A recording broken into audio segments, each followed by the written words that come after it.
Fans knew they were in for a treat when American Idol revealed Jelly Roll as its first ever artist in residence for season 23. With his gravelly voice, charm from tattoos, and redemption story soul, the country rap superstar wasn't simply another mentor who happened to stop by for a brief visit. He was a season-long presence, entrusted with helping competitors navigate the rigors of Hollywood Week and beyond. And if his dramatic arrival on the April 6, 2025 episode was any guide, Jelly Roll isn't merely playing a part. Rather, he's rewriting the rules of mentorship, one spectacular moment at a time. The remaining 56 Idol contestants, who had survived the cruel Showstoppers round, assembled at the historic Orpheum Theater in Los Angeles for the scene. As host Ryan Seacrest ascended the stage, his signature smile suggesting a surprise, the air was charged with anxiety and excitement. "This season, we have something new," he hinted, waiting for impact. "Someone who will support us at every turn, encouraging and motivating us to keep going. Please welcome Jelly Roll, the first ever artist in residence on American Idol, ladies and gents." A low rumbling of bass pumped through the room as the lights went down, and the audience exploded. The double doors at the rear of the theater suddenly sprang open, revealing Jelly Roll, who was 6'1" and strode down the aisle like a rock star preacher on a mission. He exuded a presence that filled the room while wearing a black leather jacket with the words "Idol" engraved in rhinestones and his trademark tattoos showing through the collar. In an homage to his beginnings as a rapper turned country crooner, a lighting behind him captured the shine of a bespoke microphone swinging from his palm. As he spontaneously sang a lyric from his popular song, "Save Me," the participants cheered and leaped to their feet. "Don't waste your time on me, baby, I'm a lost cause," before grinning broadly and exclaiming, "But you guys aren't dead yet." The entrance was so spectacular and genuine that it could have been lifted straight out of a Hollywood film. With the agility of a guy half his stature, he leaped onto the platform and exclaimed, "Happy to be a part of the Idol family for the rest of the season. We don't have much time to ascend the mountain that is in front of us. Let's go to work." As Seacrest gave him the reins, the room exploded once more, a mixture of adrenaline and wonder. This was more than just a mentor showing there. It was a natural force asserting his dominance. The appearance of Jelly Roll was more than just a show. It was a commitment. Hollywood Week is even more chaotic than what you see on TV, he had told Billboard earlier that week. "My role is to serve as a conduit between these young artists and the homes of the public." He also played bridge. As the show progressed, he launched into the first ever head-to-head round, a twist that put 42 competitors in duets with the possibility that one would outshine the other, that both would advance, or that both would go home.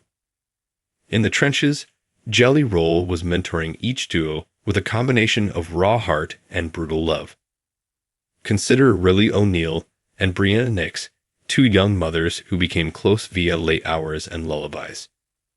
Jelly Roll was thrilled when they selected the Christian praise anthem Gratitude by Brandon Lake. His voice was friendly but forceful as he directed during rehearsal. "Don't close your eyes. Find the camera. Find each other. This is your story, not just a song.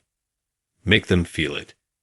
He didn't simply clap as they performed flawlessly on stage, arms extended and voices entwined like a prayer. After pausing the judges' comments, he quickly pulled out his phone and FaceTimed Brandon Lake. Brianna and Riley burst into tears as Lake grinned and remarked, "That was the most gorgeous version of Gratitude I've ever heard." Jelly Roll simply nodded while crossing his arms and exuding a sense of pride as a father. Lionel Richie, Luke Bryan, and Carrie Underwood, the judges, couldn't get enough. With her own Idol heritage evident, Underwood remarked, "Jelly, you're a game changer. You're igniting something, not just mentoring. Man, you're making us look good, and that's hard to do." Bryan said. Ever the wise man, Richie went on, "Brother, you have soul. You are a blessing to these kids. Jelly Roll simply shrugged and smiled as she deflected. I have experienced their hunger, fear, and lofty dreams. I'm merely giving back. And he paid it forward.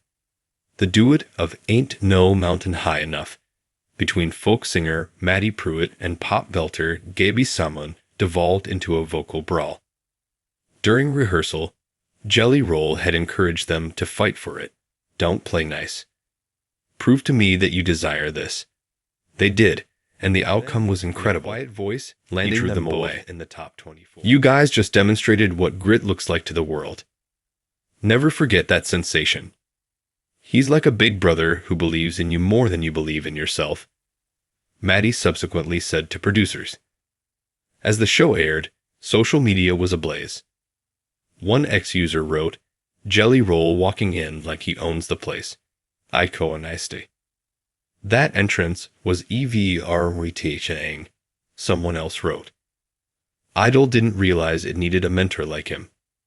Fans want more as the hashtag Jelly Roll It All became viral in a matter of hours. Jelly Roll just made my night. And my song's night. Even Brandon Lake tweeted, "What a guy." His spectacular entrance made a statement rather than merely a show. Born Jason Deford, Jelly Roll is familiar with hardship. His story, which includes sold-out arenas and jail cells, reflects the spirit of the underdog that Idol loves. In a pre-show interview, he had declared, "I've watched every season since Ruben stuttered. I have a lot to offer, and this show is about heart." As he wandered the sidelines, encouraging anxious competitors, making jokes to diffuse the situation, and imparting advice such as, "You don't gotta be perfect. You just gotta be real," that heart was clearly visible. Jelly Roll's presence became the season's beating heart as Hollywood Week progressed. His loud laugh and rhinestone jacket were staples, but what really stood out was his unvarnished honesty. He wasn't sugar-coated when competitor Zaylee Windsor slipped on a high note, saying, "You've got the fire, but you gotta control it. Let's do it once more." She succeeded in breaking into the top 24. Later, he told Seacrest, "That's my job. Raise them up, but don't sugarcoat it." Jelly Roll's spectacular arrival was a movement rather than a single instance. He is here to create a legacy, one artist at a time, not to make a cameo as a mentor. "This is your shot," he told the aspirants that evening. "I am merely the one with the ladder." With that level of enthusiasm, Season 23 is a Jelly Roll rebirth rather than merely a competition, and America is already cheering.